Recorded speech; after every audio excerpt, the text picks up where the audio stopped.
Hello दोस्तों, आज की क्लास में हम टू पोर्ट नेटवर्क के बारे में डिस्कशन करेंगे। बेसिक रिप्रेजेंटेशन क्या होती है टू पोर्ट नेटवर्क की और basic concepts and terminology and equations related to to port network क्या है इसके बारे में जानेंगे। तो चलिए शुरू करते हैं।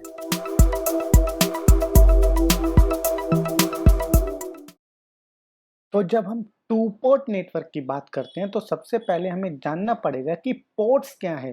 पोर्ट्स आर जनरली वो पॉइंट है जिसके अक्रॉस आप किसी सिस्टम में इनपुट अप्लाई करते हैं या फिर जिनके द्वारा आप किसी सिस्टम के थ्रू आउटपुट ऑब्टेन करते हैं। और अगर हम नेटवर्क थ्योरी के कॉन्सेप्ट में बात करें तो ये वो पेयर ऑफ टर्मिनल है जिसके अक्रॉस करंट सिस्टम में एंटर करता है और सिस्टम से करंट लीव करता है। तो generally a pair of terminal through which current may enter or leave is known as port। और जनरल रिप्रेजेंटेशन करें अगर सर्किट में वन पोर्ट डिवाइसेस की, तो वन पोर्ट डिवाइसेस में और वन पोर्ट सिस्टम में या तो हमारे पास इनपुट पोर्ट होगा या फिर आउटपुट पोर्ट होगा।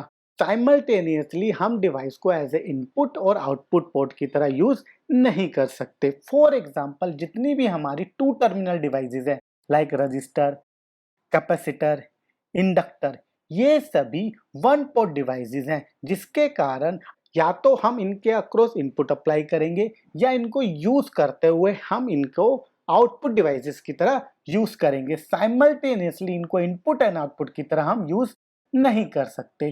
तभी हम टू पोर्ट नेटवर्क्स को यूज करते हैं, क्योंकि जो डेफिशिएंसी, जो कमी इन टू टर्मिनल डिवाइसेस की थी कि साइमल्टेनियसली हम इनपुट और आउटपुट ऑब्टेन नहीं कर सकते, वो टू पोर्ट नेटवर्क सॉल्व कर सकता है। इसमें हमारे पास साइमल्टेनियसली दो पोर्ट्स होते हैं जिसको हम इनपुट और आउटपुट की तरह यूज कर सकते हैं। और जनरल रिप्रेजेंटेशन देखें तो हमारे पास टू पोर्ट्स होंगे, पोर्ट 1 और पोर्ट 2, जिसको हम आइदर किसी भी पोर्ट को, पोर्ट 1 को एज एन इनपुट यूज कर सकते हैं और पोर्ट 1 को हम चाहें तो आउटपुट पोर्ट भी यूज कर सकते हैं। इसका मतलब है टू पोर्ट डिवाइसेस जो होती हैं वो साइमल्टेनियसली इनपुट एंड आउटपुट की तरह यूज की जा सकती हैं। ओके, अब क्वेश्चन आता है कि हमें आखिरकार इनकी नीड क्या है, why we are studying two port network.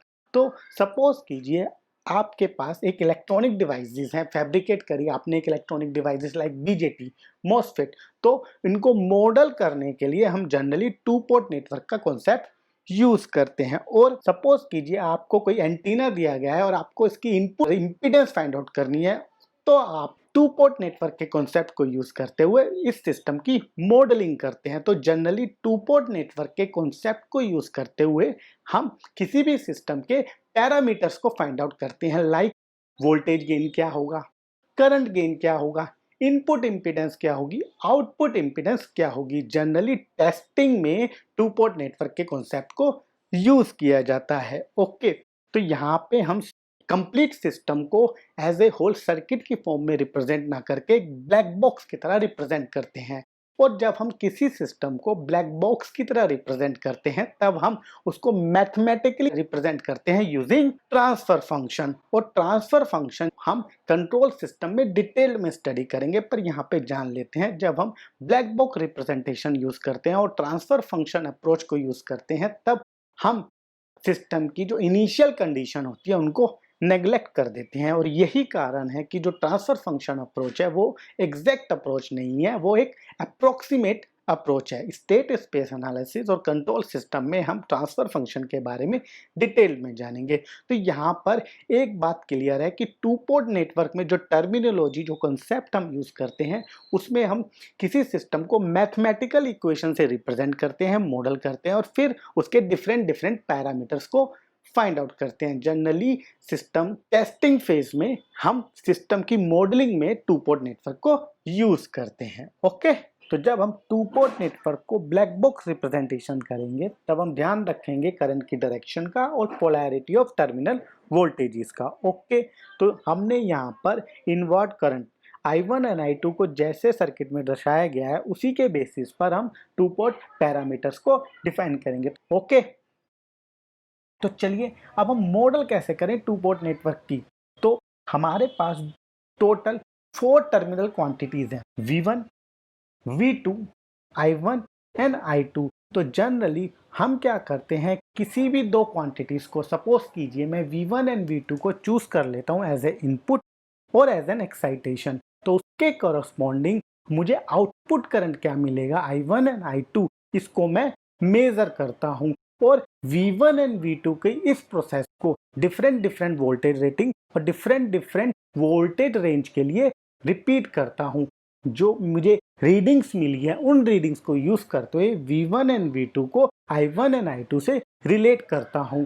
इनके बीच में मुझे जो रिलेशन मिलेगा उन रिलेशंस को मैं कुछ पैरामीटर से डिफाइन करूंगा। तो जनरल जब आपको कोई सिस्टम टेस्टिंग के लिए दिया जाता है तब आप सिंपल वोल्ट एम्पियर मेथड को यूज करते हुए टर्मिनल क्वांटिटीज को रिलेट कर सकते हैं। We choose any two quantities as excitation और इनपुट और इंडिपेंडेंट वेरिएबल, और रिमेनिंग क्वांटिटीज जो होती है उसको हम मेजर करते हैं यूजिंग वोल्ट मीटर और करंट मीटर। और जब हमारे पास डिफरेंट डिफरेंट रीडिंग्स के लिए डिफरेंट डिफरेंट वैल्यूज के लिए पर्टिकुलर जो हमारा रिस्पॉन्स ऑफ द सिस्टम है उसका ग्राफ बन जाता है, तब हम इनपुट एंड आउटपुट को रिलेट करते हैं कुछ स्पेसिफिक पैरामीटर्स से। ओके, तो इन पैरामीटर्स को ही हम डिफाइन करते हैं टू पोर्ट नेटवर्क में। अब बताइए मेरे पास कितने टोटल पैरामीटर्स होंगे। यहाँ पे हमारे पास 4 क्वांटिटीज है, V1, V2, I1 and I2। मुझे किसी दो क्वांटिटीज को चूज करना है एज एन इनपुट और बाकी जो रिमेनिंग क्वांटिटीज हो जाएंगी वो मेरी आउटपुट हो जाएंगी। Hence 4C2। तो टू पोर्ट नेटवर्क को डिफाइन करते हैं टोटल 6 पैरामीटर्स को यूज करते हुए। तो चलिए इन पैरामीटर्स को जान लेते हैं। तो सपोज कीजिए मैं एक्साइटेशन और इनपुट चूज करता हूँ I1 एंड I2 में। मैं पोर्ट 1 को और पोर्ट 2 को एक्साइट कर देता हूँ एक पर्टिकुलर करंट सोर्स से, और कॉरस्पॉन्डिंग जो टर्मिनल वोल्टेज होंगी पोर्ट 1 के और पोर्ट 2 के अक्रॉस उसको मेजर करूंगा यूजिंग वोल्ट मीटर। तब उस केस में मेरे पास एक्साइटेशन और इनपुट क्या हो गया, I1 एंड I2, और रिस्पॉन्स क्या मिल गया, V1 एंड V2। हैंस मैं V1 एंड V2 को आउटपुट को रिप्रेजेंट करूंगा I1 एंड I2 के फॉर्म में।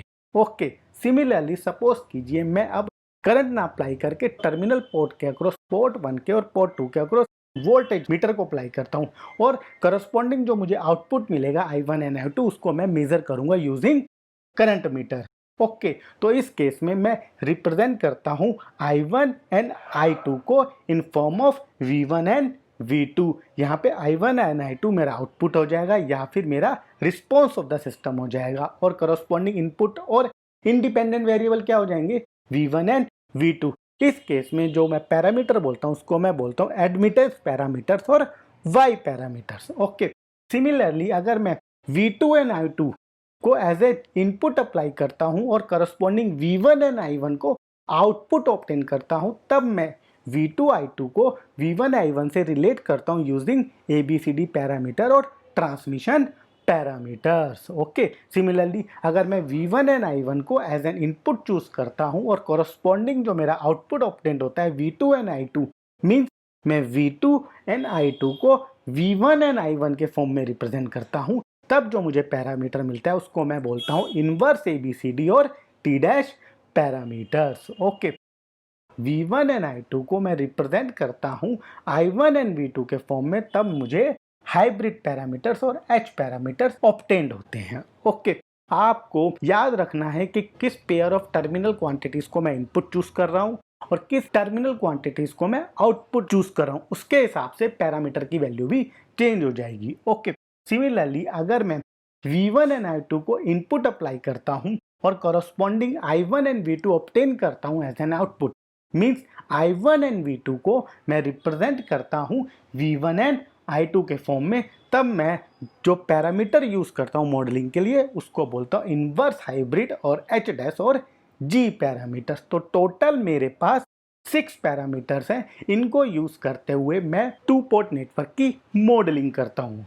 अब आपको क्या याद रखना है, आपको याद रखना है कि कौन सी क्वांटिटी के पेयर्स मैंने एज एन इनपुट चूज़ करे हैं और एक्साइटेशन चूज़ करे हैं, और कौन सी क्वांटिटी के पेयर को मैंने आउटपुट चूज़ करा है। तो गिवन क्वांटिटी के करस्पॉन्डिंग क्या पैरामीटर ऑब्टेंड होगा उसको याद रखना है। इसी टेबल के बेसिस पर इंजीनियरिंग सर्विसेज में कई बार क्वेश्चंस को पूछा जाता है कि अगर मैं I1 एंड I2 को एज एन इंडिपेंडेंट वेरिएबल और इनपुट चूज़ करता हूँ, तब मुझे कौन सा पैरामीटर सिस्टम की मॉडलिंग के लिए यूज़ करना होगा, और आपको 4 ऑप्शन दिए जाएंगे। ओके, इस टेबल को आपको याद रखना है।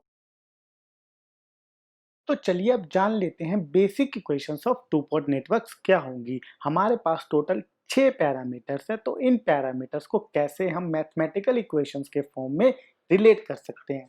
ओके, तो फर्स्ट पैरामीटर हमारे पास है इम्पीडेंस पैरामीटर्स और open circuit parameters known as Z matrix. इसमें हम जनरली V1 एंड V2 को रिप्रेजेंट करते हैं I1 एंड I2 के फॉर्म में। मींस हम I1 and I2 as a input apply करते हैं टू पोर्ट नेटवर्क के अक्रॉस, और करस्पॉन्डिंग जो हमारा आउटपुट होता है वो V1 एंड V2 होता है। तो V1 एंड V2 हमारा आउटपुट हो गया, रिस्पॉन्स हो गया, और I1 एंड I2 हमारा एक्साइटेशन हो गया और इनपुट हो गया। ओके, तो यहाँ पर I1 एंड I2 जो इनपुट है वो इंडिपेंडेंट वेरिएबल्स है। V1 is equal to Z11 I1 plus Z12 I2 and V2 is equal to Z21 I1 plus Z22 I2, और मैं इनको मैट्रिक्स फॉर्म में भी रिप्रेजेंट कर सकता हूँ। Z11 का मतलब है output obtained at port 1 when input has been applied at port 1. Similarly, Z12 का मतलब होगा output obtained at port 1 when input has been applied at port 2. Similarly, Z21 का मतलब होगा output obtained at port 2 when input has been applied at port 1. तो इसको ध्यान में रख लेंगे। फर्स्ट आउटपुट पोर्ट आता है, देन इनपुट पोर्ट आता है। इस मैट्रिक्स को याद रखेंगे और ध्यान में रखेंगे कि किस पैरामीटर्स को हमने एज ए एक्साइटेशन चूज करा है और किस पैरामीटर को एज ए रिस्पॉन्स चूज करा है। ओके, सिमिलरली मेरे पास सेकंड पैरामीटर्स होता है वाई पैरामीटर्स, वाई मैट्रिक्स और एडमिटेंस मैट्रिक्स और शॉर्ट सर्किट पैरामीटर्स। ओके, तो यहाँ पे हम I1 एंड I2 को रिप्रेजेंट करते हैं in terms of V1 and V2। Okay, तो यहाँ पे I1 एंड I2 मेरा आउटपुट हो गया और मेरे डिपेंडेंट वेरिएबल हो गए, और V1 एंड V2 क्या हो गया, मेरा एक्साइटेशन हो गया और इनपुट हो गया, और मेरा इंडिपेंडेंट वेरिएबल हो गए। तो मैं लिख सकता हूँ I1 is equal to Y11 V1 plus Y12 V2 and I2 is equal to Y21 V1 plus Y22 V2, और मैं इसको मैट्रिक्स फॉर्म में भी रिप्रेजेंट कर सकता हूँ।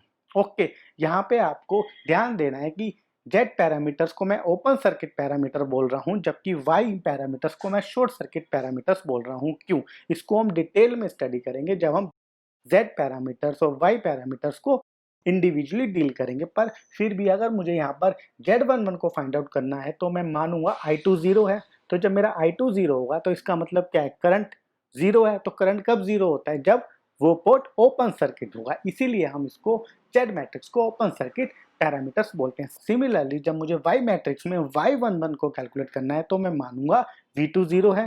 तो V2 मतलब voltage source at port 2 is 0। तो इसका मतलब है V2 इज डिस्कनेक्टेड, और वोल्टेज सोर्स को जब हम डिस्कनेक्ट करते हैं तो पोर्ट को शॉर्ट कर देते हैं। That is why Y matrix is known as short circuit matrix. Similarly हमारे पास हाइब्रिड पैरामीटर्स और H पैरामीटर्स मैट्रिक्स होती है। इसमें हम V1 एंड I2 को रिप्रेजेंट करते हैं in terms of I1 and V2। यहाँ पे I1 एंड V2 मेरा एक्साइटेशन हो जाएगा और V1 एंड I2 मेरा रिस्पॉन्स हो जाएगा। तो मैं लिख सकता हूँ V1 is equal to H11 I1 plus H12 V2 and I2 is equal to H21 I1 plus H22 V2, और मैं इसको मैट्रिक्स फॉर्म में भी रिप्रेजेंट कर सकता हूँ। ओके, तो इन इक्वेशंस को बेसिकली आपको याद रखना है, और ये ध्यान में रखना है कि करस्पॉन्डिंग जब मैं किसी पैरामीटर्स के पेयर को इनपुट एंड आउटपुट चूज करूंगा तो कौन सा पैरामीटर यूज होगा। ऐसा ना हो कि आप Z पैरामीटर्स की जगह Y पैरामीटर्स की इक्वेशन लिख दें और Y पैरामीटर की इक्वेशन की जगह H मैट्रिक्स की इक्वेशन लिख दें। ओके, तो इन इक्वेशंस को आपको याद रखना है। सिमिलरली मेरे पास एक फोर्थ पैरामीटर है जिसको हम बोलते हैं इनवर्स हाइब्रिड पैरामीटर। इसमें मैं I1 एंड V2 को रिप्रेजेंट करता हूँ किसके फॉर्म में, V1 एंड I2 के फॉर्म में। तो यहाँ पे मेरा V1 एंड I2 एक्साइटेशन हो गया एंड I1 एंड V2 मेरा रिस्पॉन्स हो गया। तो मैं बोल सकता हूँ I1 is equal to G11V1 plus G12I2 and V2 is equal to G21V1 plus G22I2। Next matrix हमारे पास है ABCD parameters, very important matrix. इसको हम T मैट्रिक्स और ट्रांसमिशन मैट्रिक्स भी बोलते हैं और डिनोट करते हैं T से। इसमें जनरली हम पर्टिकुलर पोर्ट के वोल्टेज और करंट को रिप्रेजेंट करते हैं रिमेनिंग पोर्ट के वोल्टेज एंड करंट से। फॉर एग्जांपल यहाँ पे मैं V1 एंड I1 को रिप्रेजेंट करूंगा V2 एंड I2 के फॉर्म में। तो V2 I2 मेरा इनपुट हो गया और एक्साइटेशन हो गया एंड V1 I1 मेरा रिस्पॉन्स हो गया। तो मैं बोल सकता हूँ V1 is equal to AV2 minus BI2 and I1 is equal to CV2 minus DI2। अब यहाँ पे आप पूछ सकते हो कि सर मैंने यहाँ पे नेगेटिव साइन क्यों यूज किया है। एक्चुअली अगर आप I1 की डायरेक्शन देखें तो I1 फ्लो कर रहा है पोर्ट 1 में फ्रॉम लेफ्ट टू राइट। तो अगर मैं I1 को पॉजिटिव मान रहा हूं तो देखिए जो पोर्ट 2 पे I2 फ्लो कर रहा है फ्रॉम राइट टू लेफ्ट।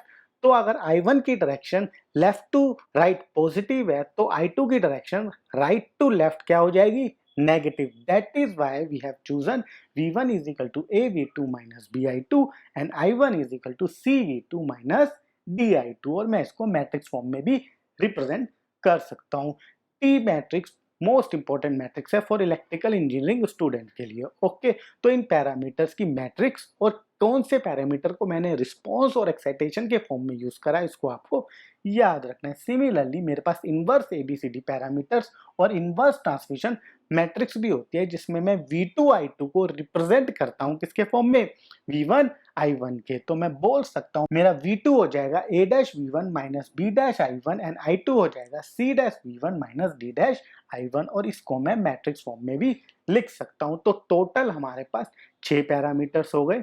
इन सभी की इक्वेशंस को आपको याद रखना है मैट्रिक्स फॉर्म में भी और जनरल फॉर्म में भी। प्लस आपको ये याद रखना है कि किस पैरामीटर को हम इनपुट चूज करते हैं तो करस्पॉन्डिंग आउटपुट क्या होगा, उसके करस्पॉन्डिंग पैरामीटर्स क्या होगा। इंटरमिक्सिंग नहीं कर देनी। ओके, सेकंड थिंग, इन 6 पैरामीटर्स में 4 पैरामीटर्स हैं वो मोस्ट इंपॉर्टेंट है। Z parameters, Y parameters, hybrid parameters and ABCD parameters. In 4 parameters को अब हम इंडिविजुअली नेक्स्ट लेक्चर में डिटेल में स्टडी करेंगे। ओके, तो जब हमने basic equations of to port network and basic parameter of to port network जान लिए हैं तो चलिए कुछ सिंपल से न्यूमेरिकल सॉल्व कर लेते हैं टू पोर्ट नेटवर्क से related. Okay, match list 1 excitation with list 2 two port parameters and select the correct answer using the code given below. यहाँ पर लिस्ट बी में हमें 4 ऑप्शन दिए गए थे ABCD और उनको मैच करना था लिस्ट 2 के 4 ऑप्शन से ZY GNH से। ओके, लिस्ट 1 क्या रिप्रेजेंट कर रही है, एक्साइटेशन यानी कि इनपुट यानी कि इंडिपेंडेंट वेरिएबल। और हमें पता है कि जब हम V1 एंड V2 को रिप्रेजेंट करते हैं I1 एंड I2 के फॉर्म में तो मुझे Z पैरामीटर्स मिलता है। तो मैं बोल सकता हूँ A का करेक्ट मैच क्या है, 1। अब ऑप्शन देखिए, ऑप्शन A और ऑप्शन C यही करेक्ट है तो B और D डायरेक्टली एलिमिनेट हो गए। ओके, सिमिलरली जब मैं V1 एंड V2 को इनपुट चूज करता हूँ तब मैं I1 एंड I2 को रिप्रेजेंट करता हूँ V1 एंड V2 के फॉर्म में। ओके, तो I1 एंड I2 मेरा रिस्पॉन्स हो गया। तो इस केस में मेरा जो पैरामीटर्स क्या हो जाएगा, Y पैरामीटर्स। हैंस B का क्या मार्किंग हो गई, B की मैचिंग हो गई 2 से। तो अब देखिए ऑप्शन ए और सी में से कौन सा करेक्ट है, ए। तो just by solving A and B we have arrived at option 1। तो ऑप्शन 1 इज करेक्ट। तो चलिए बाकी ऑप्शंस को भी देख लेते हैं। ओके, जब हम I1 एंड V2 को रिप्रेजेंट करते हैं V1 एंड I2 के फॉर्म में तब हमें कौन सा पैरामीटर मिलता है, Z पैरामीटर। हैंस C का करेक्ट मैच है 3rd। सिमिलरली जब मैं V1 एंड I2 को रिप्रेजेंट करता हूँ I1 एंड V2 के फॉर्म में तब मुझे H पैरामीटर और हाइब्रिड पैरामीटर मिलता है। हैंस D का करेक्ट मैच है 4। Hence option number A is correct. Very easy. Okay, तो अगर आपको बेसिक इक्वेशंस पता थी और आपको पता था कि जब मैं किस वेरिएबल के पेयर को इनपुट चूज करता हूं तो करस्पॉन्डिंग मुझे क्या आउटपुट मिलता है तो आप इस क्वेश्चंस को आसानी से सॉल्व कर सकते थे। ये इंजीनियरिंग सर्विसेज एग्जामिनेशन में ENT पेपर में 2010 में पूछा गया था। Very easy question. Sometimes basic definition and basic equations पे भी क्वेश्चंस आ जाते हैं। Okay, question number 2, a two-port network satisfy the following relation. 4i1 plus 8i2 is equal to 2v1, 8i1 plus 16i2 is equal to v2. Find z parameter of this network. इस question को ESC में ENT branch में 2011 में पूछा गया था। Okay, अभी हमने स्टडी करा कि अगर हम v1 एंड v2 को i1 एंड i2 के फॉर्म में रिप्रेजेंट करें तब हमें z पैरामीटर्स मिलता है। ओके, अगर मैं इस इक्वेशंस को जनरल फॉर्म में रिप्रेजेंट कर दूं तो मैं आसानी से जेड मैट्रिक्स फाइंड आउट कर सकता हूं। तो देखिए, जो इक्वेशन नंबर 1 है 4i1 plus 8i2 is equal to 2v1, अगर मैं इसको बोथ साइड में 2 से डिवाइड कर दूं तो मैं बोल सकता हूं v1 is equal to 2i1 plus 4i2। Okay, so मैं इस इक्वेशन को v1 is equal to 2i1 plus 4i2 को इक्वेशन नंबर 1 मान लेता हूँ। ओके, सिमिलरली जो हमारी सेकंड इक्वेशन है v2 is equal to 8i1 plus 16i2, ये स्टैंडर्ड फॉर्म में दी गई है। ओके, तो इसको मैं 8i1 plus 16i2 is equal to v2 को मैं लिख सकता हूँ v2 is equal to 8i1 plus 16i2, equation number 2। अगर मैं इक्वेशन नंबर 1 एंड 2 को अपनी स्टैंडर्ड जेड मैट्रिक्स की इक्वेशन से कंपैरिजन करूँ, मैं बोल सकता हूँ मेरी जो जेड मैट्रिक्स हो जाएगी Z11 is equal to 2, Z12 is equal to 4 and Z21 is equal to 8 and Z22 is equal to 16। Hence मुझे जेड मैट्रिक्स मिल गई। तो इस टाइप के क्वेश्चन में हमें गिवन इक्वेशंस को स्टैंडर्ड इक्वेशन में कन्वर्ट करके बस कंपैरिजन करना था और हमें जेड मैट्रिक्स की वैल्यू मिल जानी थी। Okay, question number 3, a two port network satisfy the following relations. Equation number 1, I1 is equal to 3v1 plus 4v2 and equation number 2 is 6i2 is equal to 2v1 minus 4v2. Find ABCD parameter of this network. इस question को ESC में 2017 में ENT paper में पूछा गया था। Similar type की problem हमने क्वेश्चन नंबर 2 में अभी डिस्कस की। क्वेश्चन नंबर 2 में हमें जेड पैरामीटर फाइंड आउट करने थे और हमें इक्वेशन दी गई थी। सिमिलरली इस क्वेश्चन में क्वेश्चन नंबर 3 में हमें ABCD पैरामीटर फाइंड आउट करने हैं और हमें इक्वेशन दी गई है। ओके, और हमें पता है कि जब हम ABCD पैरामीटर फाइंड आउट करते हैं तब हम V1 एंड I1 को V2 एंड I2 के टर्म्स में स्पेसिफाई करते हैं। ओके, अब देखिए इक्वेशन नंबर 2। इक्वेशन नंबर 2 में ऑलरेडी V1 जो है वो I2 और V2 के फॉर्म में स्पेसिफाई की गई है। ओके, तो एक इक्वेशन तो ऑलरेडी हमें दी गई है, बस हमें उसे स्टैंडर्ड ABCD पैरामीटर की जो इक्वेशंस होती है उसकी फॉर्म में कन्वर्ट करना है। ओके, अब इक्वेशन नंबर 1 को देखिए। इक्वेशन नंबर 1 में हमारे पास I1, V1 और V2 तीन वेरिएबल हैं, पर हमें V1 एंड I1 को रिप्रेजेंट करना है V2 एंड I2 के फॉर्म में। तो हम इक्वेशन नंबर 1 से V1 की वैल्यू कैलकुलेट करके इक्वेशन नंबर 2 में सब्स्टिट्यूट कर देंगे। ओके, तो चलिए first of all equation number 1 से हम V1 की वैल्यू फाइंड आउट करते हैं। अगर मैं इक्वेशन नंबर 1 को मैनिपुलेट करूं तो मैं बोल सकता हूं मेरा V1 हो जाएगा 1/3I1 माइनस 4/3V2। ओके, तो चलिए अब इस इक्वेशन की वैल्यू को इक्वेशन नंबर 2 में सब्स्टिट्यूट करते हैं और इक्वेशंस को मैनिपुलेट करते हैं। ओके, तो जब हम V1 की वैल्यू को सब्स्टिट्यूट करेंगे तो अब हम बोल सकते हैं कि 3i2 is equal to 1/3I1 minus 4/3V2 minus 2v2। तो ये इक्वेशन जो है वो I2, I1 एंड V2 के फॉर्म में है। तो मैं यहाँ से इजीली I1 की वैल्यू निकाल सकता हूँ V2 एंड I2 के फॉर्म में। ओके, तो चलिए इस इक्वेशन में I1 को रिप्रेजेंट करते हैं V2 एंड I2 की फॉर्म में। तो जब मैं इस इक्वेशन को मैनिपुलेट करूंगा तो मैं बोल सकता हूं मेरा I1 हो गया 9i2 प्लस 10v2। ओके, तो ये हमारी मेन इक्वेशंस हो गई। ओके, तो जो गिवन इक्वेशन है इसमें ऑलरेडी V1 को I2 एंड V2 के फॉर्म में रिप्रेजेंट किया गया है, बस हमें V1 की वैल्यू को मैनिपुलेट करना है। तो चलिए इस इक्वेशन को रीअरेंज करते हैं और V1 की वैल्यू को फाइंड आउट करते हैं। तो मैं इस इक्वेशन को रीअरेंज करने के बाद बोल सकता हूँ V1 is equal to 3i2 plus 2v2। Okay, अब देखिए I1 को मैंने रिप्रेजेंट कर दिया और I2 और V2 के फॉर्म में। सिमिलरली मैंने V1 को रिप्रेजेंट कर दिया I2 और V2 के फॉर्म में। तो जब मैं इसको स्टैंडर्ड इक्वेशन से कंपैरिजन करूंगा और मैं मैट्रिक्स फॉर्म में कंपैरिजन करूंगा तो मैं बोल सकता हूं मेरी ABCD जो मैट्रिक्स हो जाएगी वो हो जाएगी 2, -3, 10 एंड -9। ओके, यहाँ पे मैंने करंट I2 को नेगेटिव इसलिए माना है क्योंकि हमने जब ABCD पैरामीटर को डिस्कस करा था तब हमने क्लियरली बोला था कि अगर मैं I1 को पॉजिटिव मानता हूँ तो हमारा I2 की डायरेक्शन जो है वो I1 के अपोजिट है, इसलिए I2 नेगेटिव होगा।